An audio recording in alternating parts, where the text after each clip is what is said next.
বিসমিল্লাহির সম্মানিত দায়িত্বশীল জনশক্তির কর্মী সুধী শুভাকাঙ্ক্ষী ভাইরা ও সম্মানিত মৌলভীবাজারবাসী, আসসালামু আলাইকুম ওয়া রাহমাতুল্লাহি ওয়া বারাকাতুহু।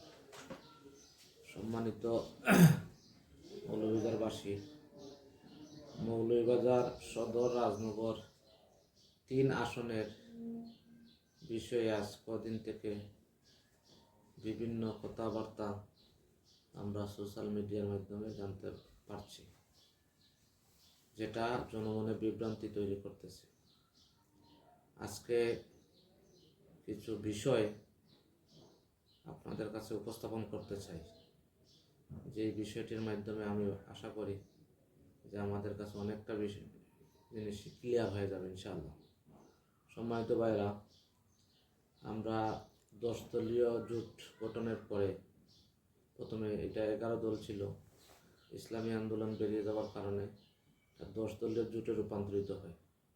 সেই 10 দলীয় জোটের একটি নীতি ছিল যে আগামী এই সংসদ নির্বাচনে যে আসনে যে দলের প্রার্থীর জনপ্রিয়তা থাকবে তাকেই নমিনেশন দেওয়া হবে, এবং এই জনপ্রিয়তা যাচাইয়ের মানদণ্ড ছিল যে উভয় দল মিলে, সকল দল মিলে মাঠ জরিপ করবে, এবং প্রফেশনাল জরিপের মাধ্যমে করা হবে, টিমের মাধ্যমে, এবং সাংগঠনিকভাবে জরিপ করা হবে। এই জরিপের মাধ্যমে যারা এগিয়ে থাকবেন তাদেরকেই নমিনেশন দেওয়া হবে। পরবর্তীতে আমরা যেটা জানতে পারলাম, দুঃখজনক হলেও সত্য, এই নীতি থেকে অনেক দল বা অনেক দায়িত্বশীল বেরিয়ে গিয়েছেন। এখানে আরেকটা বিষয় ছিল যে দলেরই আমির এবং সেক্রেটারি, আমির এবং মহাসচিব, এই 2 আসনের ক্ষেত্রে মানে কোনো জনমত যাচাইয়ের কোনো ব্যাপার ছিল না। এখানে মানে দলীয় প্রধান বা দলীয় চেয়ারম্যান থাকার কারণে এই আসনগুলায় যে যেখানে আছেন তাকে নমিনেশন দেওয়া হবে, বাকি আসনগুলায় জনপদ জরিপের মাধ্যমেই নমিনেশন দেওয়ার কথা। এটাও আমরা জানছি, এবং আমাদের কেন্দ্রীয় দায়িত্বশীলরাও এইভাবে আমাদেরকে উপস্থাপন করেছেন।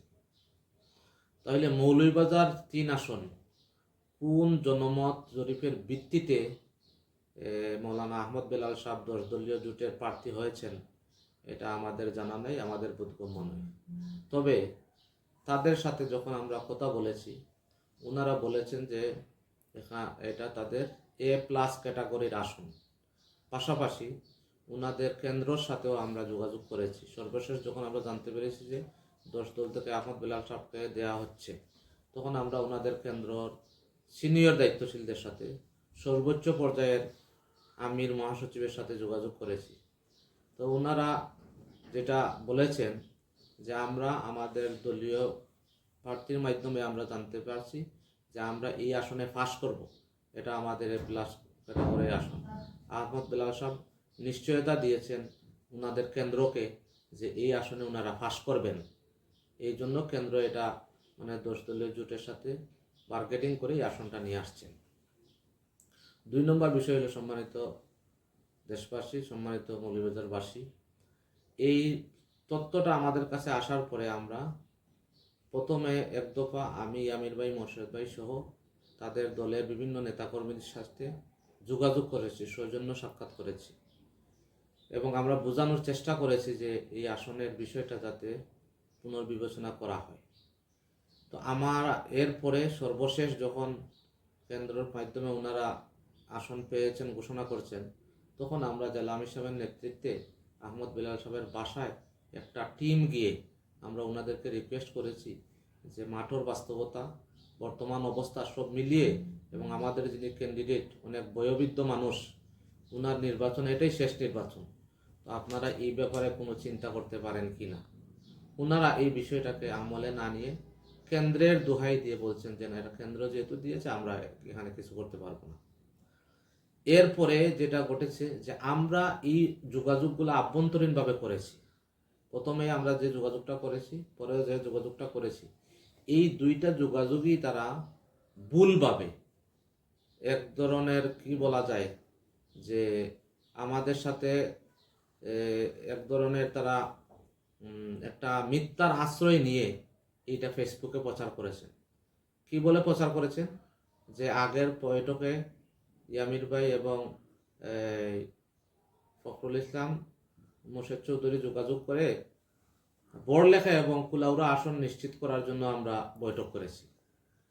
দ্বিতীয়বার যখন যোগাযোগ আমরা করেছি তখনও সেটা তারা ভুলভাবে উপস্থাপন করেছেন। বলেছেন যে না, আমাদের জন্য আমরা যাচ্ছি কুলাউড়া এবং বড়লেখা আসন নিশ্চিত করার জন্য, 10 দলের প্রার্থী আবদ বেলাল ভাইয়ের সাথে কিভাবে কাজ করা যায় এটা নিয়ে আমরা বসবো। অথচ আমরা গিয়েছিলাম ওনাদের সাথে একটা সমন্বয় বা সমঝোতা করা যায় কি না, যে আসলে নির্বাচনের ক্ষেত্রে যার জনপ্রিয়তা বেশি বা বিশেষ করে মান্নান ভাইয়ের বিষয়টা মাঠে ময়দান থেকে যেই পরিমাণ মানে জনসমর্থন চলে আসছে, এটা তাদের সাথে উপস্থাপন করে আমরা চেয়েছিলাম যে ওনারা এই বিষয়টা বিবেচনা করেন কিনা। কিন্তু এই সৌজন্য সাক্ষাৎটাকে ওরা ভুলভাবে উপস্থাপন করে আমাদেরকে বিভ্রান্ত করেছে। আজকে আমাদের জনশক্তির কাছে, আমাদের সুদী শুভাকাঙ্ক্ষী সবার কাছে তারা প্রশ্নবিদ্ধ করেছেন যে আমরা এইরকম একটা উদ্যোগ নিয়েছি।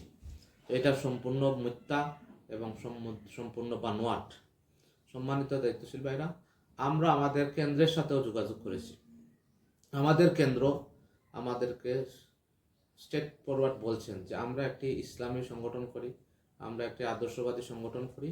বাংলাদেশ জামাতে ইসলামের জন্মের পর থেকে ত্যাগ এবং কোরবানির মাধ্যমেই এর জন্ম হয়েছে এবং এই ত্যাগ স্যাক্রিফাইসটা আমরা করেই যাব। যেহেতু আমাদের মানে তাদের সাথে একটা কমিটমেন্ট হয়ে গেছে, সুতরাং এই জায়গা থেকে আমরা ফিরতে পারবো না। উনারা যদি এই বিষয়ে পজিটিভ চিন্তা করেন তাহলে সেটা আমরা চিন্তা করতে পারি। আমরা ওনাদের দায়িত্বশীলদের সাথে বারবার যোগাযোগ করেছি, ওনারা আমাদের এই বিষয়টাকে পজিটিভ কোনো দৃষ্টিভঙ্গিতে নেন নাই। ওনারা বারবার বলেছেন এটা আমরা ফাঁস করব। আমাদের ক্যান্ডিডেট বলেছেন, আমাদের সংগঠন বলেছে যে এই আসনে আমরা নিশ্চিত ফাঁস করব। এই তথ্য তাদের কাছে থাকার কারণে তারা এই আসন নিয়ে, বিশেষ করে খেলাফত মজলিসের কেন্দ্রীয় দায়িত্বশীল খুবই ডিটারমাইন্ড যে তারা এই আসনে ফাঁস করবে। তো পরবর্তীতে আমরা সকল যোগাযোগ থেকে বিচ্ছিন্ন হয়ে গেলাম। আপনারা জানেন মান্নান ভাইকে প্রত্যাহার করতে না দেওয়ার জন্য এই এলাকার গরিব দুঃখী মেহনতি মানুষ, চা শ্রমিক, রিক্সা শ্রমিক, ভ্যান শ্রমিক, বিভিন্ন ক্যাটাগরির মানুষ ওনাকে অবরুদ্ধ করে ওনাকে প্রত্যাহার করতে দেয়নি। এইটা নিয়েও ওনারা বিভিন্ন বিভ্রান্তিকর তথ্য ছড়াচ্ছেন। এটা মিডিয়ার মাধ্যমে দৃশ্যমান এখানে কারা ছিল, কিন্তু ওনারা সেই সত্যটাকে গোপন করে এটার মধ্যে বিভ্রান্তি ছড়ানোর চেষ্টা করছেন। তো আমরা আশা করব যে তারা এইরকম বিভ্রান্তি থেকে দূরে থাকবেন। সম্মানিত মৌলভীবাজারবাসী, আমরা এই আসনে দীর্ঘ কাজ করেছি, 1.5 বছর থেকে আমরা কাজ করেছি। এই আসনের প্রত্যেকটা গ্রামে, প্রত্যেকটা মহল্লায়, প্রত্যেকটা সেন্টারে, প্রত্যেকটা ওয়ার্ডে আমরা বিচরণ করেছি, মান্নান ভাই বিচরণ করেছেন। আমরা সকল ধরনের কমিটি গঠন, সেন্টার কমিটি গঠন, ওয়ার্ড কমিটি গঠন, এজেন্ট নির্ধারণ, এজেন্ট প্রশিক্ষণ, সব প্রস্তুতি আমরা শেষ করেছি। কিন্তু তাদেরকে আমরা এই বিষয়টা উপস্থাপন করে মানে তাদের কাছ থেকে কোনো রেজাল্ট পাইনি। তাদেরকে আমরা যখন জিজ্ঞেস করলাম যে আপনাদের প্রস্তুতিটা কি, ওনারা ভালো করে কিছু বলতেই পারেন নাই যে তাদের নির্বাচনের প্রস্তুতিটা কি। আমি পার্সোনালি অনেকেই বলেছি যে আপনাদের যদি এইভাবে নির্বাচনের প্রস্তুতি করারই ইচ্ছা ছিল তাহলে আপনারা আরও আগ থেকে কেন মাঠে নামলেন না? মাঠে নামতেন, যদি মান্নান ভাইও মাঠে থাকতেন, আপনারাও মাঠে থাকতেন, তাহলে একটা ব্যালেন্স হতো। এখন জোটের প্রার্থী যিনি হতেন তাদের পক্ষে কাজ করা, তাদেরকে নিয়ে এগিয়ে যাওয়া অনেক সহজ হইতো। এটারও তাদের কাছে কোনো সদুত্তর আমি পাইনি। এবং বিভিন্ন সময় এর আগে যখন বিভিন্ন সময় দেখা হইতো, উনি পার্সোনালি বলতেন আমি রাজনগরের উপজেলায় খেলতে চাই, মানে উনি সংসদ নির্বাচন করবেন এইরকম ইন্টারেস্ট ওনার কাছে পাইনি। কিন্তু এখন কি হলো, হঠাৎ করে ওনারা এই আসনে ফাঁস করবেন এইরকম একটা নিশ্চয়তা ওনাদের কেন্দ্রকে দিয়ে এই আসনটি নিয়ে আসছেন 10 দলের পক্ষ থেকে। আমরা ইসলামী আন্দোলন করি আল্লাহর সন্তুষ্টির জন্য, আমরা ইসলামী আন্দোলন করি আল্লাহ রেজাবন্দি পাওয়ার জন্য। সুতরাং আমরা ত্যাগ এবং স্যাক্রিফাইস করে অভ্যস্ত। আমরা এই বিগত 70 বছরে কি পরিমাণ ত্যাগ স্যাক্রিফাইস করেছি এটা এই দেশের মানুষ দেখেছে। যারা এখন এই ত্যাগ স্যাক্রিফাইসের ওয়াজ বয়ান আমাদেরকে শোনাচ্ছেন, তাদের কয়জন লোক জেল কেটেছে, কয়জনের উপর মামলা ছিল, কয়জন পালিয়ে থেকেছেন, এটা কি তারা কি বলতে পারবেন? এটা বলার মতো কোনো রেকর্ড, এটা বলার মতো কোনো সৎ সাহস তাদের মাঝে নাই। এমনও হয়েছে আমরা এই যখন 17 বছর পালিয়ে থেকেছি, বিভিন্ন সময় মানে বিভিন্ন হ্যারাসমেন্টের শিকার হয়েছি, তখন সময় নিরাপদ ভেবে আমরা তাদের অনেকের বাসায় রাত্রি যাপন করেছি। এইরকম নিরাপত্তার সহিত ওনারা ছিলেন। এখন আমাদের এই ত্যাগ স্যাক্রিফাইসকে নিয়েও ওনারা বিভিন্ন ট্রল করছেন, তুচ্ছ-তাচ্ছিল্য করছেন। সম্মানিত দায়িত্বশীল ভাইরা, সম্মানিত মৌলভীবাজারবাসী, সর্বশেষ যে ন্যাক্কারজনক ঘটনাটি ঘটেছে, যে একটা অডিও ভাইরাল হয়েছে। এই অডিও ভাইরাল হওয়ার পরে যে বক্তব্য উনি দিয়েছেন, এটা শুনে আমরা আসলে স্তম্ভিত, আমরা খুবই মর্মাহত। যে ভিতরে যদি এইরকম একটা চিন্তা লালন করে একজন মানুষ নির্বাচনে আসতে চান, উনি ফেল করবেন জানেন, এরপরেও নির্বাচন করতে চান, এরপরে বিএনপি জামাত মায়ের করবে উনি দেখতে চান, এইরকম মন মানসিকতা যদি থাকে, তাহলে এই ব্যক্তির পিছনে মানে কিভাবে আমরা আসলে দলের পক্ষ থেকে কাজ করবো, এটা আমরা কোনোভাবেই বুঝতে পারছি না। আমরা আপনাদেরকে অনুরোধ করব যে আপনারা, ভোট একটি আমানত, আমরা এই আমানত ভোটটা যাতে আমাদের কেন্দ্রীয় সংগঠন যেটাই সিদ্ধান্ত দেন, এই সিদ্ধান্তের আলোকে যাতে আমরা কাজ করতে পারি, ভোটে দিতে পারি। এবং আমরা অনুরোধ করব যে বাংলাদেশ জামাত ইসলামীকে আমরা যারা ভালোবাসি, আমরা জামাত ইসলামী জাতির সাথে যারা সম্পৃক্ত আছি, আমরা আমাদের সংগঠনের কেন্দ্র সিদ্ধান্ত যাই আসবে আমরা সেটা মাথা পেতে নেব।